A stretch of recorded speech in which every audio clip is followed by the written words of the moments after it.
Good morning from Mission Control Houston here in the Artemis Flight Control Room at the Johnson Space Center. We are coming to you live with our 24/7 continuous coverage of the Artemis 2 mission at a mission elapsed time of 6 days, 14 hours, 51 minutes and counting.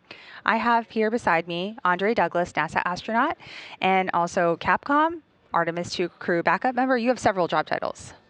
Yes, I do. It's quite an honor. Yeah, I'm sure it is. Can you tell us a little bit? You've been kind of a jack of all trades for this mission. Tell us, I saw you closeout crew. I've been seeing you here on console. You've trained with the crew. Tell us what you've been up to over the course of the mission. Yeah, so primary job has been Artemis 2 backup crew. It's been really fun. We do all the different systems training. We do all the different module and everything training. It's great. So some of the things we do is go out to the field and we do geology, and it's actually been a lot of fun going out to Iceland and just experiencing the beauty of the country and learning about rocks. And so that's been amazing. In addition to that, the closeout crew job has been awesome. We work with the Exploration Ground Systems group, and the whole purpose of closeout crew is to make sure we close the module out, to make sure that we can rescue the crew, to make sure we understand the emergency escape baskets, all of that stuff. It's been exciting. And in addition to that, working on Capcom console, trying to understand what's going on here in MCC, and making sure we interact with all the different disciplines and great things that we do. So it's been awesome.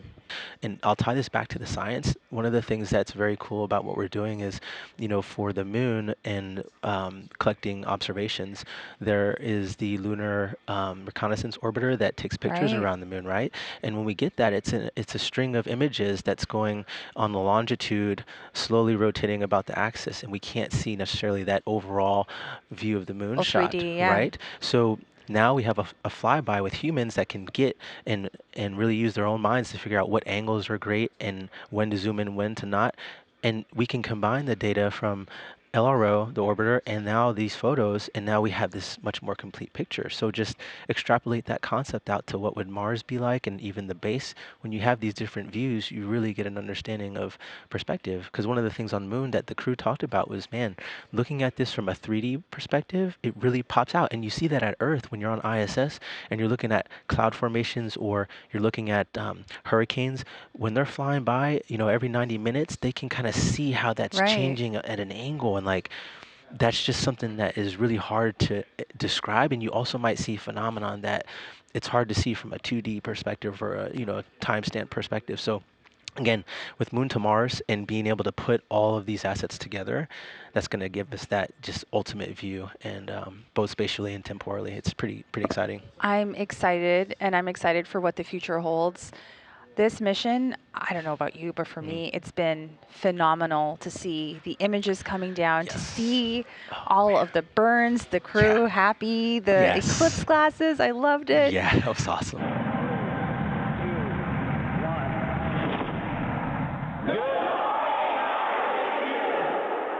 Your friends and colleagues at the Canadian Space Agency wish you another great day on your voyage. Canadians everywhere are inspired by your journey, and we're with you every step of the way. Let's go. You're looking live at a view inside the Orion spacecraft, now on flight day 8 into the first flight of astronauts aboard Orion. All 4 crew members are just wrapping up their post-sleep period, getting ready for the day and getting ready for their daily planning conference. We're expecting that here momentarily when they'll talk down with teams in Mission Control Houston, getting an update on their systems aboard the spacecraft, any plans for today, and asking and answering any questions.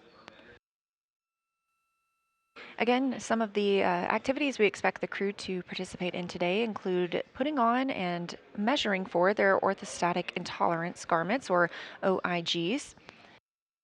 They'll also get in some exercise, and we will see them in a couple of public affairs events as well. This is Artemis Mission Control. You're looking at a live view inside the Orion spacecraft of our crew on the Artemis 2 mission. Now a mission elapsed time of 6 days, 19 hours, and 30 minutes. The crew woke up at 10:30 a.m. Central Time today, just completed their post-sleep period and their DPC, their daily planning conference.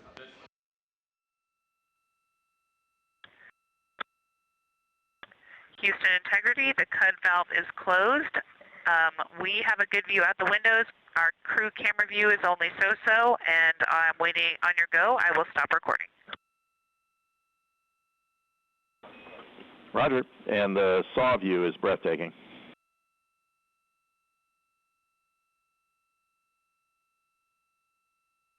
We love a good blizzard. The less said about the snow, the better.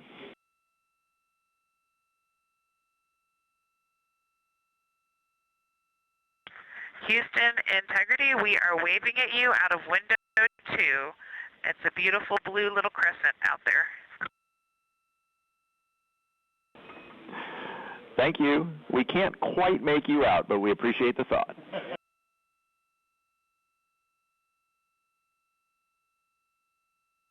We're working on changing that. Thank you, Stan. And while I have you, can we do another dump just for our own purposes?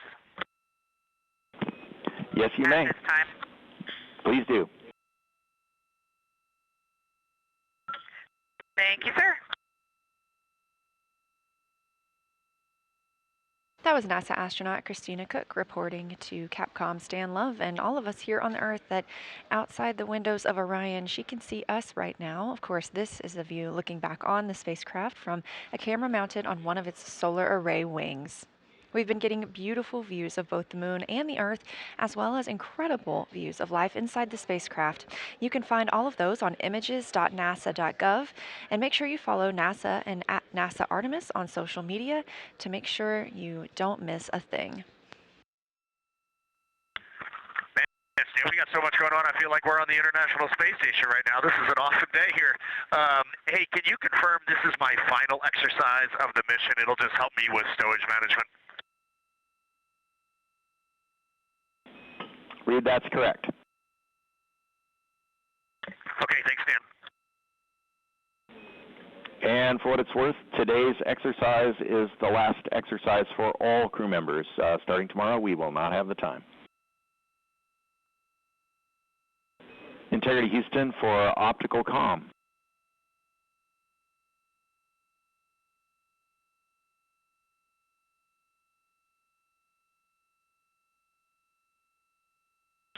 Go ahead, Stan. Okay, Reed, long story here. We are still not locked up on optical comm. We suspect solar array blockage. So between exercise sessions, between when you're done and Christina starts, we want to put a 25-degree roll on the vehicle, be about a 1-minute maneuver to an attitude where we think optical comm can see the ground terminal. Now, when we do that roll, we will have only one phased array antenna pointed at Canberra. So if that antenna fails, we'll lose comm, and a string swap will not recover it. So if we lose comm while we're in that attitude, you will have to maneuver the vehicle back to the bias tail to sun, where a second antenna will be available. And I have a procedure number and some check MCC numbers when you're ready to copy.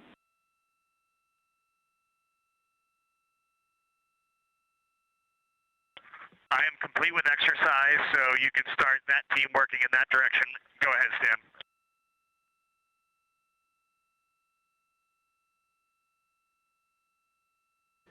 You can see some of those maneuvers happening right now. Again, targeting to sync up with OPCOM, the optical communications. This is a live view from the spacecraft looking at the service module.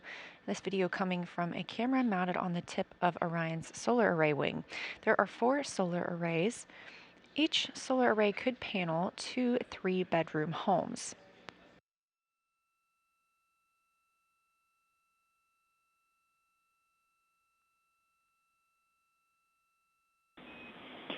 Integrity maneuver and dampening complete. We are go for crew exercise.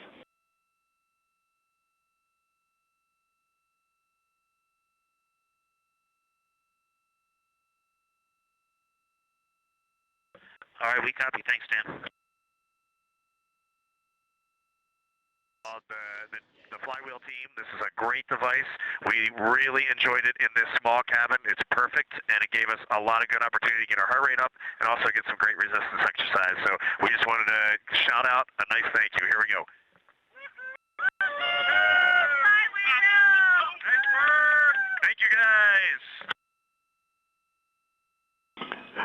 Thanks for the words and the cheers.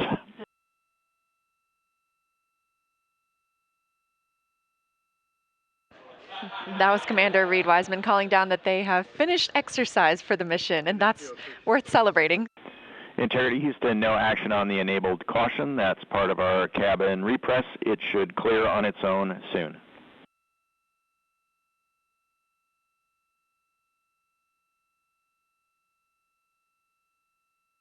Copy. Thanks, Dan.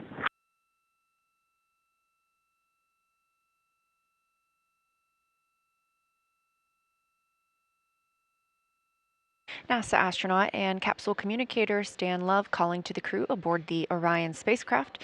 They received a caution about their cabin pressure. However, it will clear out on its own after the oxygen levels out inside the cabin. We are currently repressurizing Orion. There was a demonstration flight test objective to have the cabin pressure at 10.2 psi. That repressurization has been going on for about an hour and a half now, and the pressure is currently at 13.27. We're currently at a mission elapsed time of 7 days and 6 minutes, meaning it has officially been a week since Orion launched to fly around the moon and come back home to Earth, targeting that splashdown in 2 days, 1 hour, 25 minutes in the Pacific Ocean. We do expect to see the crew and hear from them shortly during the Canadian Space Agency Public Affairs event. That'll be in about 40 minutes. He hears us. We got you loud and clear, Josh. Great to hear your voice. We got Jenny and Capcom, and it's great to have you on board Integrity. Thanks for joining. Thank you, guys. We're good? Thank you, thank you, thank you. Jeremy, and to your crew aboard, we have a very special guest tonight who would like to say a few words to you. And so, c'est avec grand plaisir que je passe la parole au très honorable Mark Carney, Premier ministre du Canada.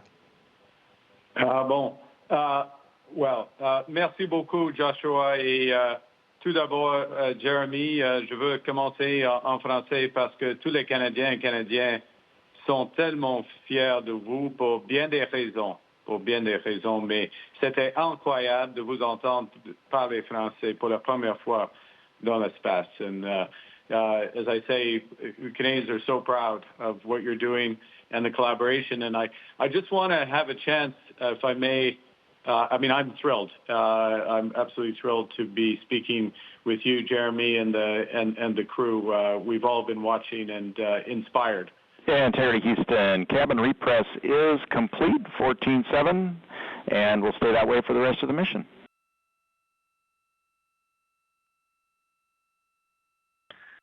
Stan, we definitely appreciate that, and you should probably just carry a note forward for future Artemis missions. If you do a large repress like that, there are certain things, such as CCUs, that collapsed pretty significantly during that, no damage, but there are some things that we probably would want to vent along the way as we come back in pressure. Received loud and clear, Reed. We'll take that note.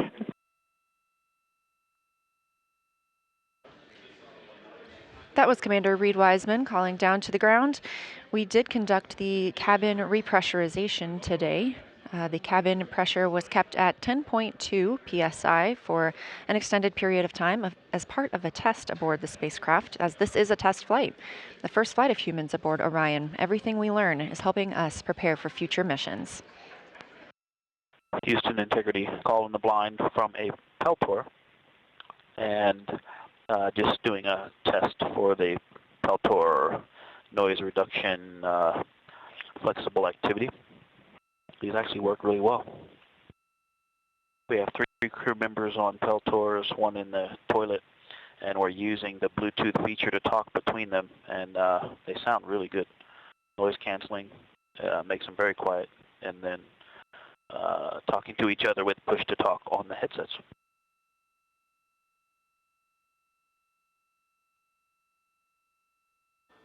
This is Artemis Mission Control in Houston, Texas. You just heard NASA astronaut Victor Glover call down From the Orion spacecraft, you can see a live view of that Orion spacecraft. He noted that he was making a call in the blind, which means that he knows that the team here cannot respond to that call because we are currently in a forward link loss of signal.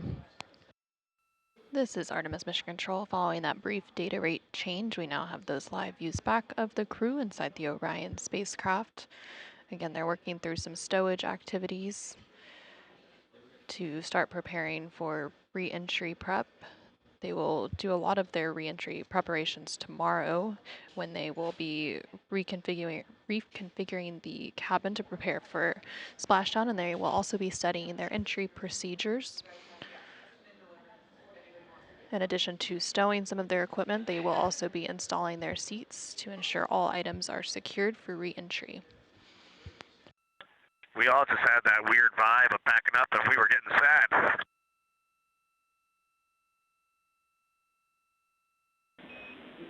Oh, we feel it too, but we'll be happy to have you back. Awesome. Let me have a look, and we'll let you know if we have anything we can tee up for you now.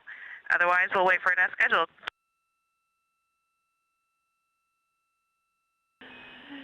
That sounds great, and Victor's spinning is making us giggle. It's really spectacular.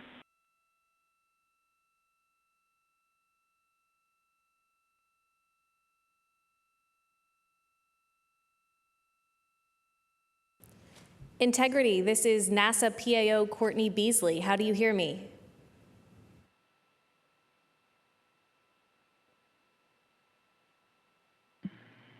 Hey, Courtney, we hear you, but you are very low. Okay, I will try to talk a little bit louder. Reed, Victor, Christina, and Jeremy, it's great to see you today. We have a room filled with media eager to talk Courtney, to you. we have you loud and clear. And Wonderful. We have a room full of media ready to talk to you today, and we also have them on our phone bridge. We have a limited amount of time, so we're going to go ahead and hop straight into questions. We'll start here in the room with Marcia Dunn. Go ahead. Marcia Dunn, Associated Press for you, Reed. Could you please describe your emotions when Jeremy called down to Mission Control to ask permission to name a lunar crater after your late wife, Carol? It was a pretty emotional, powerful moment down here.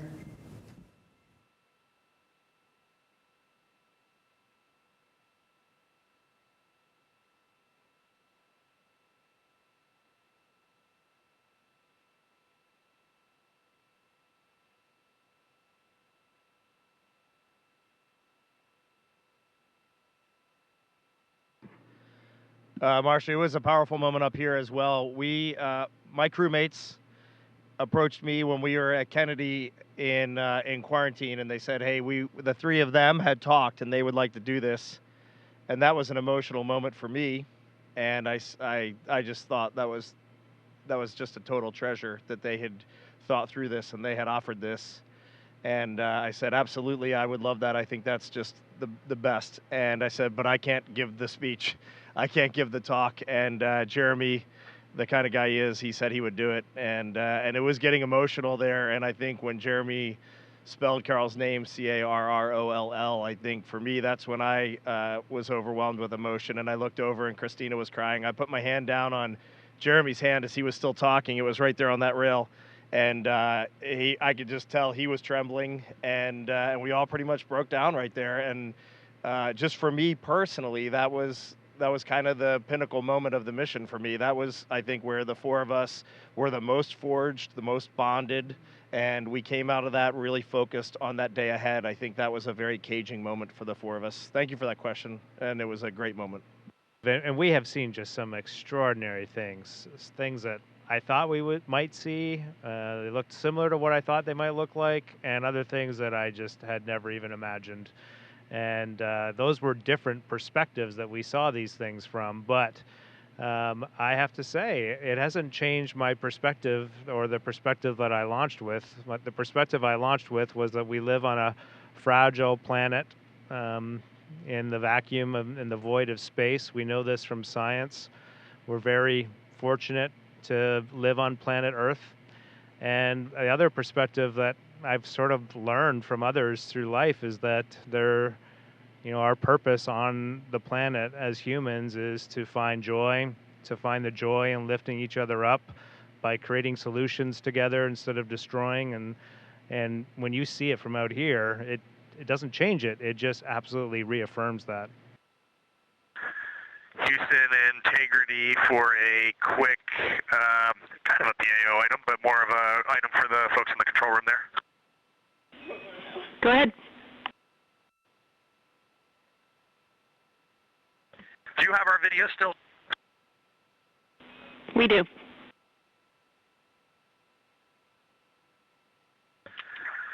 I'm not sure if it made it in the handover, but this morning we were asked to go unpack a very special item, and we just wanted to we wanted to share it in that PO event. We just didn't get an opportunity to do so. So we're going to share it with you all because we need to share this. Like this has to be shared, right? So in Victor's hands here is the Apollo 18 flag that the agency asked to have put on board Artemis 2 so that it could take its rightful trip around the moon. And the four of us are just honored to have this here. We're honored that it is in our presence, and we are honored to carry the torch from Apollo through Skylab, through the space shuttle, through our beloved International Space Station, and now back further than humans have ever gone, around the far side of the moon, and safely home back to Houston. So we just wanted to share this with you because it needed to be shared. Thanks. Carrying the torch indeed. Thank you for sharing it with us and the world, and we'll look forward to welcoming you and that flag back to Houston shortly.